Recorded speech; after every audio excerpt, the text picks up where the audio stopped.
Saya jelaskan dulu. Baik, Assalamualaikum warahmatullahi wabarakatuh. Waalaikumsalam. Yang saya hormati Gubernur, rekan-rekan media sekalian, serta segenap pemirsa dimanapun berada, terutama warga Sumatera Selatan.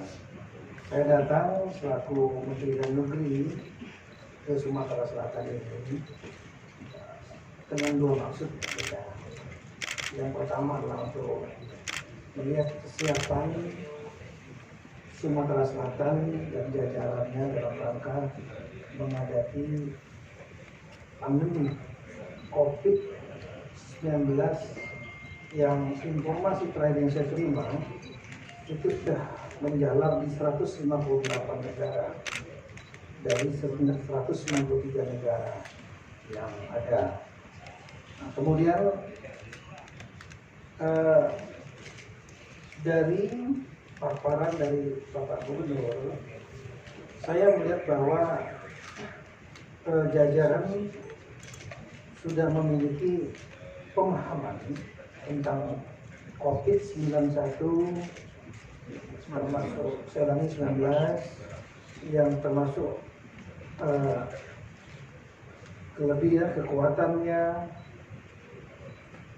dampak bahayanya,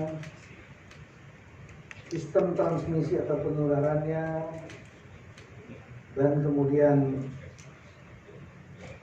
siapa saja yang rentan terhadap itu, ya, dan segala karakteristik lainnya. Kemudian juga beliau sudah mengantisipasi semenjak akhir Januari dengan mengeluarkan edaran-edaran untuk antisipasi. Setelah itu beliau sudah membentuk gugus tugas yang diketuai oleh Kepala Penanganan Bencana Daerah, ya, dengan segenap unsur-unsur yang terkait di bawahnya sesuai dengan protap atau SOP yang dibuat oleh gugus tugas pusat. Kemudian juga sudah melakukan sejumlah langkah-langkah, mulai langkah-langkah edukasi sampai ke langkah-langkah mitigasi. Berita baik yang saya dengar tentang keadaan Sumatera Selatan, meskipun ada OPD, orang selangi ODP, orang dalam pengawasan, namun sementara yang positif nol, dan otomatis tingkat fatalitas atau kematian juga nol. Ini berita baik, saya kira, untuk Sumatera Selatan. Namun tanpa saya bermaksud untuk masyarakat menjadi khawatir, kita perlu juga mewaspadai dan mengantisipasi kemungkinan data ini adalah data pasif. Artinya orang datang ke rumah sakit, ada simptom, melapor dan dites dan dinyatakan negatif.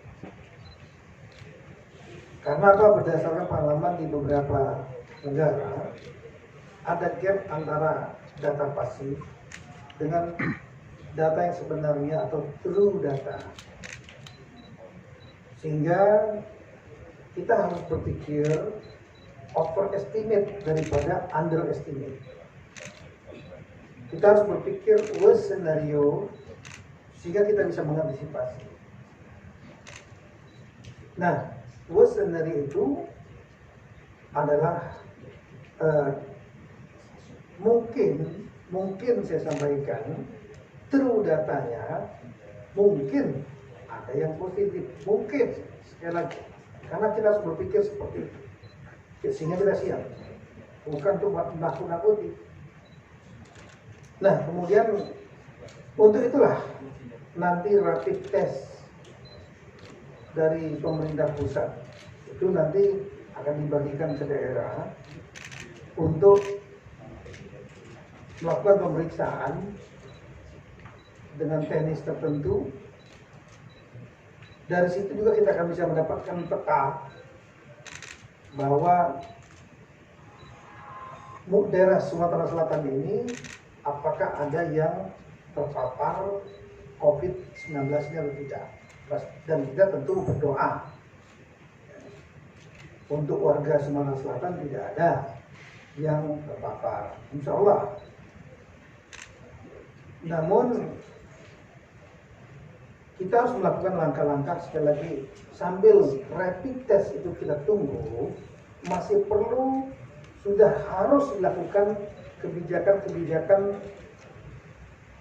dengan standarisasi yang sama, baik tingkat provinsi maupun kabupaten kota, yaitu harus melaksanakan kegiatan edukasi kepada masyarakat tentang apa itu COVID-19. Saya ulangi, COVID-19, salah lagi, COVID-19, dan kemudian apa saja cara mengantisipasinya, baik itu dengan cara memproteksi diri, kekebalan tubuh, menjaga jangan sampai tertular, itu adalah poin yang terpenting.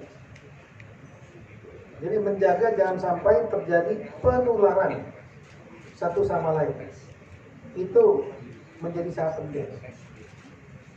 Nah, ini bisa dilakukan secara perorangan, tiap orang memiliki kesadaran, dan kemudian melakukan langkah-langkah memproteksi diri sendiri dengan cara tadi, misalnya mencuci tangan menggunakan sabun, karena cuci tangan dengan air biasa tidak cukup, karena sabun itu yang mengandung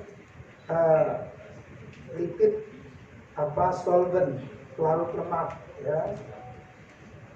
Dan sabun, kemudian hand sanitizer, ultraviolet, matahari pagi, dan lain-lain. Memperkuat daya tahan tubuh juga menjadi penting, karena ini virus.